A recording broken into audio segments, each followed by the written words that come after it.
अवनी को कॉलेज के लिए तैयार होते देखकर माँ ने पूछा, क्या बात है अवनी, आजकल कुछ उदास सी रहती हो। और यह क्या, आज फिर वही कुर्ता पहन लिया। अवनी रुआसी होकर बोली, अभी क्लासेस तो हो नहीं रही, सिर्फ गाइड ढूंढने की मशक्कत कर रही हूँ। मम्मी ने उसके सर पर प्यार से हाथ फेरते हुए कहा, फिर भी सलीके से तैयार होना जरूरी है। मैं चेहरे पर मेकअप की परतें चढ़ाने की थोड़ी ना कह रही हूँ।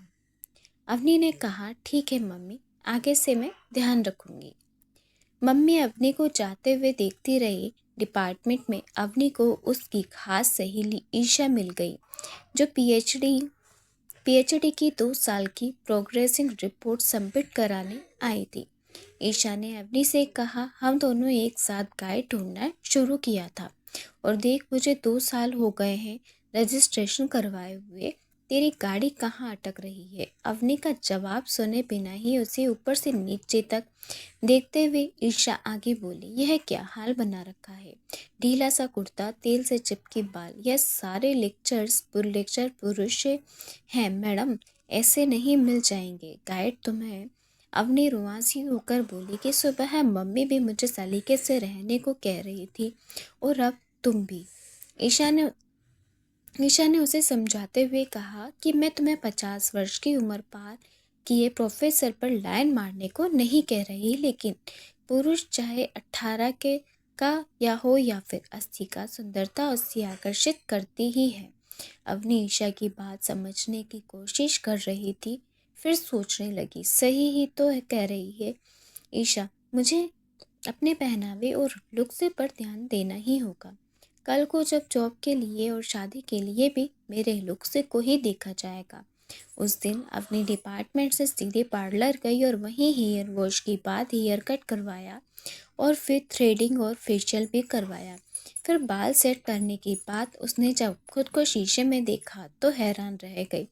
वह सोच रही थी कि अगर स्टाइल से रहने लगूंगी तो किसी की नज़र मुझसे हटेगी ही नहीं। घर पर मम्मी ने भी उसके हेयर कट की तारीफ की और धीरे धीरे अवनी अपने आप को बदलती ही जा रही थी। इस ट्रांसफॉर्मेशन ने उसे मज़ा आ रहा था। एक दिन फिर उसे डिपार्टमेंट जाकर पीएचडी के लिए गाइड से बात करने के बारे में सोचा। डिपार्टमेंट में सबसे पहला ऑफिस अभिनव सर का था। अभिनव ने कभी भी उससे बात नहीं की और नहीं की थी, और पीएचडी के बारे में अवनी ने सुना था कि वह एक बार में सिर्फ 4 स्टूडेंट को ही पीएचडी करवाते हैं, वह भी जनरली बॉयज को ही। आज अवनी न जाने क्यों उनके ऑफिस के सामने रुक गई थी और फिर झटके से दरवाज़ा खोलकर पूछ बैठी, मे आई कम इन सर। अभिनव सर डिपार्टमेंट में सबसे वरिष्ठ थे, उन्हें 50 के आसपास से, लेकिन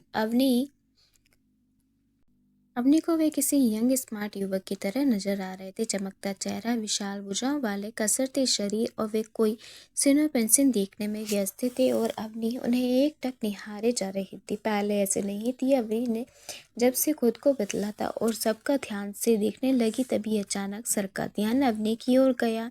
वे भूल ही गए थे कि कोई स्टूडेंट सामने बैठी है। सर ने उससे आने का कारण पूछा। अवनी ने बिना कुछ कहे सिनोपिस से थमा दी उन्हें, और सर ने जवाब दिया, मेरे पास कल ही एक सीट खाली हुई है, लेकिन तुमसे पहले 15 स्टूडेंट सिनोपिन से देकर जा चुके हैं। इतने स्टूडेंट में से एक को चुनना मुश्किल है। अवनी का चेहरा उतर गया, वह उठकर जाने लगी तो सर ने उसे रोकते हुए कहा कि तुम बैठो, मैं पहले आओ और पहले पाव के सिद्धांत पर काम नहीं करता। यदि तुम्हारा विषय और तुम्हारा सिनोपिन्स मुझे पसंद आया तो मैं तुम्हें भी पीएचडी करवा सकता हूँ। तुम अगले सोमवार को मुझसे मिल लेना। सर की नजरें अवनी के चेहरे पर थी। सर की ओर अपनी देखता हुआ पाकर अवनी की नजरें झुक गई थी।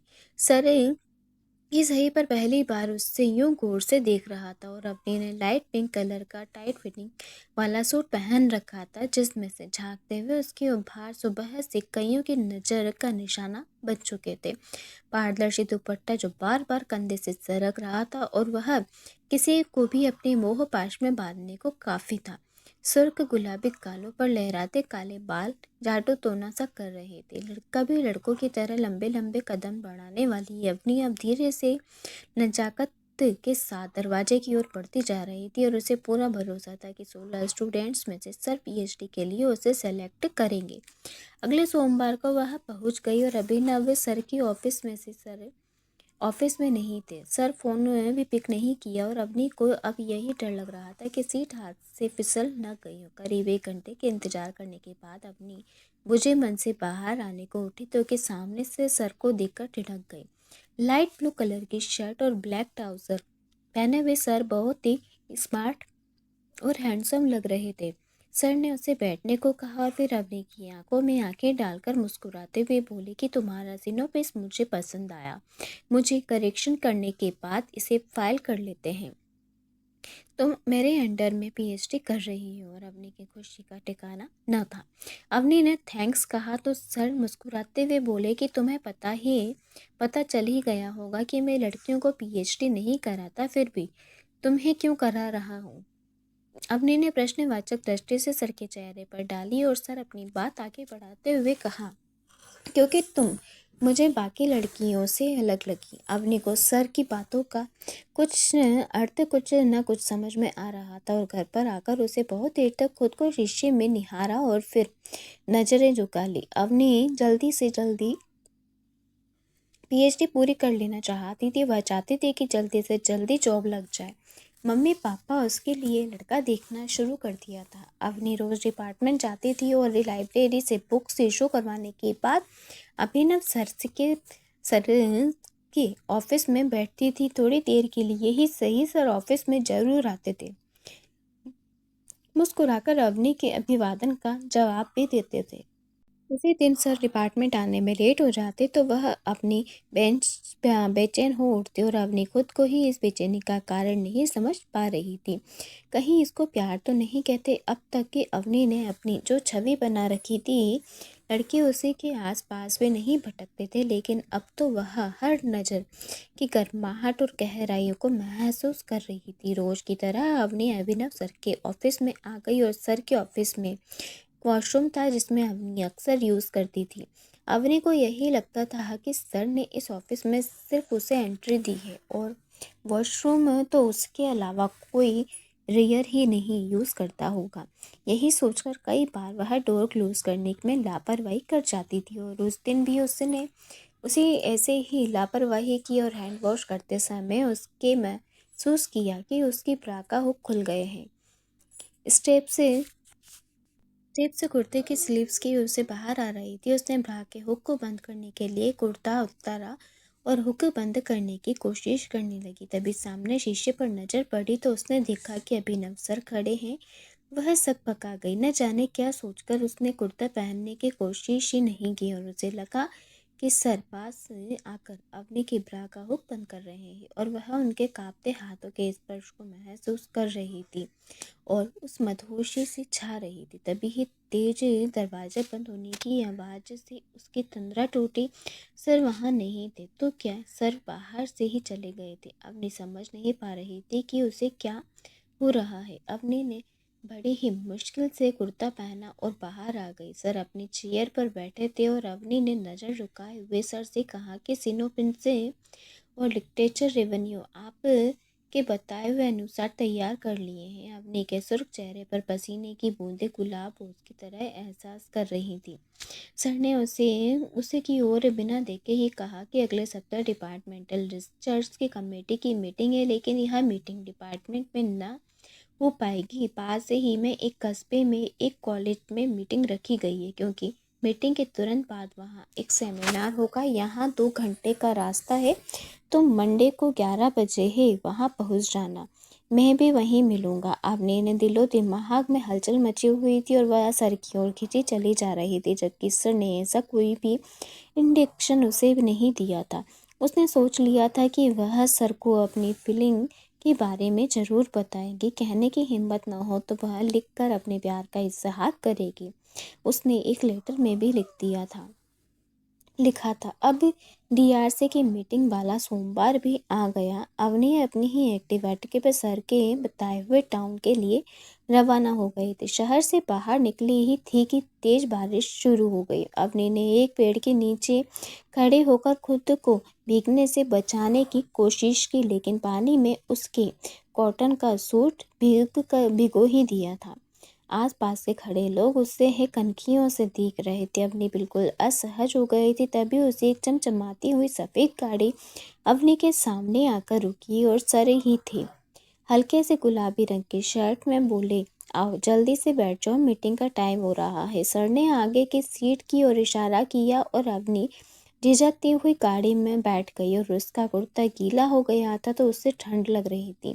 सर ने हीटर ऑन कर दिया था और उस दिन की बाथरूम में वाली घटना याद कर अवनी सकुचा गई और फिर भी वह चाह रही थी कि सर उससे देखें।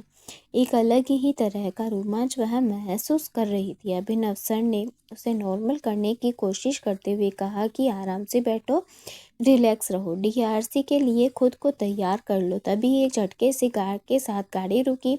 गाड़ी में कोई खराबी आ गई थी तो दूर दूर तक कोई नज़र नहीं आ रहा था। फ़ोन का नेटवर्क भी गायब था। अवनी को परेशान देखकर सर ने कहा कि अभी 10 बजे हैं, कोई ना कोई साधन मिल जाएगा, 15 मिनट में पहुंच जाएंगे। तभी एक लड़की एक्टिवा से आते हुए दिखी जो उसे टाउनडे की ओर जा रही थी। सर ने अवनी को उस लड़की के साथ भेज दिया और उससे यही कहा कि तुम पहुंचो, मैं मैनेज करके आता हूँ। अवनी समय पर पहुंच गई थी और सर 15 मिनट के बाद पहुंचे थे। उनकी शर्ट पसीने में पूरी तरीके से भीगी हुई थी, जिससे कि अवनी को यह अंदाज़ा हो गया कि सर ने यह दूरी पैदल या फिर दौड़कर पूरी की है। डीआरसी की मीटिंग बढ़िया हो गई और फिर अवनी का पीएचडी का रजिस्ट्रेशन भी हो गया था। सर को फाइनली वे डीआरसी रिपोर्ट वाली फाइल देते समय उसने यह लव लेटर भी उसे ही में रख दिया और अपनी पीएचडी में रजिस्ट्रेशन करने की बात खुश थी। सर के जवाब का इंतजार कर रही थी। अगले ही दिन अपनी मिठाई का डब्बा लेकर डिपार्टमेंट पहुंची तो पीयू ने बताया कि सर की तबीयत खराब है। अपनी इसके लिए खुद को जिम्मेदार समझ रही थी। वह तुरंत ही सर के घर पहुंच गई और वह सर के घर पहली बार आई थी। 2-3 बार डोरबेल बजाने के बाद जब दरवाज़ा खुला तो अवनी ने देखा कि दरवाज़ा खोलने वाले सर ही थे। सर ने उसे अंदर आने को कहा। अवनी ने पूछा, आप अकेले रहते हैं यहाँ? सर ने जवाब दिया, नहीं, मेरी पत्नी भी है। अभी वह कुछ दिनों के लिए मेरे बेटे के पास यूएसए गई हुई है। अवनी को जैसे बिच्छू ने डंक मारा हो। वहाँ सर को लेकर जाने का क्या क्या सोचने लगी थी और मिठाई का डब्बा वहीं टेबल पर रखकर अवनी ने पूछा, आपके लिए कुछ बना दूँ सर? सर ने कहा, नहीं, मैं ठीक हूँ और थोड़ी थकान है जो आराम करने से ठीक हो जाएगी। अवनी वापस लौटने के लिए पीछे मुड़ी ही थी तो सर ने कहा कि रुको अवनी। अवनी चौंक गई। सर ने उसे कुछ सोचते हुए कहा, तुम बहुत अच्छी लड़की हो और तुम अपनी पीएचडी पूरी कर अपने करियर पर ध्यान दो। मैं एक गाइड के रूप में हमेशा तुम्हारे साथ रहूँगा। तुम अपने वर्तमान और भविष्य को खुद ही आकार दे सकती हो। याद रखना, बहक कर पछताने से बेहतर है कि हम अपने आप को मर्यादित रखें। और अवनी सर का इशारा समझ रही थी और उसकी आंखों में पर पड़ा प्यार का चश्मा उतर गया था। सर के घर से लौटते हुए अवनी यही सोच रही थी कि अब वह किसी की तरह भटकाव से बचकर पूरे मनोवियोग से पीएचडी पूरी करेगी। सर ने उसे मंजिल को पाने की सही राह दिखा दी थी। कहानी पसंद आई हो तो इसे लाइक और शेयर करना ना भूलें और सब्सक्राइब करना ना भूलें। मिलते हैं नेक्स्ट वीडियो में।